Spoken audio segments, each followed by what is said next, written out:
Selamat siang semuanya, selamat datang di Palembang Good Guide. Hari ini kita bakal walking tour keliling kota Palembang, membahas sejarah kota tua Palembang. Jadi teman-teman pastiin ikutin videonya. Let's go! Sekarang kita lagi ada di Montpera. Jadi Montpera ini panjangannya adalah Monumen Perjuangan Rakyat. Nah, adapun yang dimaksud dengan perjuangan rakyat itu berkaitan dengan peristiwa yang pernah terjadi di kota Palembang yang kita beri nama sebagai Pertempuran 5 Hari 5 Malam.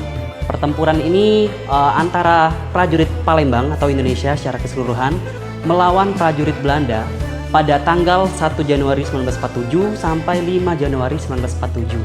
Nah, maksud dari Belanda ini adalah agresi militer kedua. Jadi Belanda itu pengen ngerebut kembali kota-kota besar di Indonesia, salah satunya adalah kota Palembang. Pertanyaannya kenapa harus Palembang direbut kembali gitu?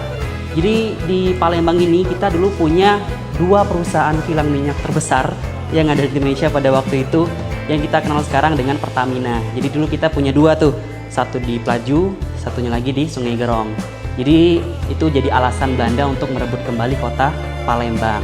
Sehingga dari peristiwa tersebut kita buat suatu monumen yang memperingati momen tersebut, kita kenal sekarang dengan nama Montpera, Monumen Perjuangan Rakyat. Sehingga di Montpera ini pemukiman orang-orang Belandanya tadi gitu. Nah, kantor ledeng ini dibangunnya itu sekitar tahun 1931. Jadi termasuk bangunan yang tua yang masih kokoh yang ada di kota Palembang.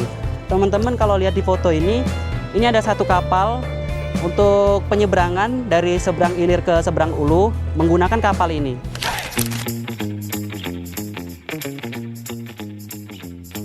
Pada awalnya, angkut bukanlah kendaraan yang kita kenal sekarang. Pada tahun 1990, angkutan umum di Palembang dikenal dengan nama kretek.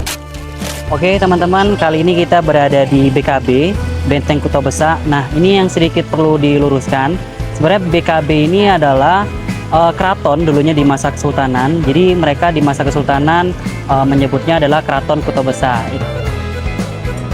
Oke teman-teman, kali ini kita berada di Plaza 16 Ilir. Lokasinya itu persis banget di belakang Pasar 16 Ilir.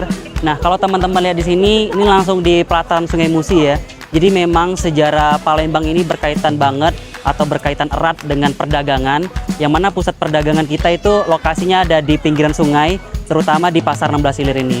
Makanya di Pasar 16 Ilir ini punya banyak banget cerita sejarahnya, mulai dari bangunan-bangunan tuanya, perusahaan-perusahaan kolonial Belanda, sama perairan yang menjadi sumber transportasi perdagangan di kota Palembang. Di jantung kota, bangunan kolonial seperti kantor wali kota di Jalan Dari menjadi bukti nyata warisan masa Belanda yang kini menjadi bangunan bersejarah. Gedung kantor wali kota Palembang dibangun pada masa penjajahan Belanda dan dulunya dikenal sebagai Société de Harmonie, tempat berkumpulnya elit kolonial. Arsitekturnya memadukan gaya Eropa klasik dengan sentuhan tropis yang khas, mencerminkan perpaduan antara budaya timur dan barat yang telah lama hidup berdampingan di kota Palembang. Kantor wali kota Palembang dikenal dengan sebutan kantor ledeng karena bangunan ini awalnya dibangun sebagai menara air atau water tower dan pusat distribusi air bersih untuk kota Palembang pada masa kolonial Belanda.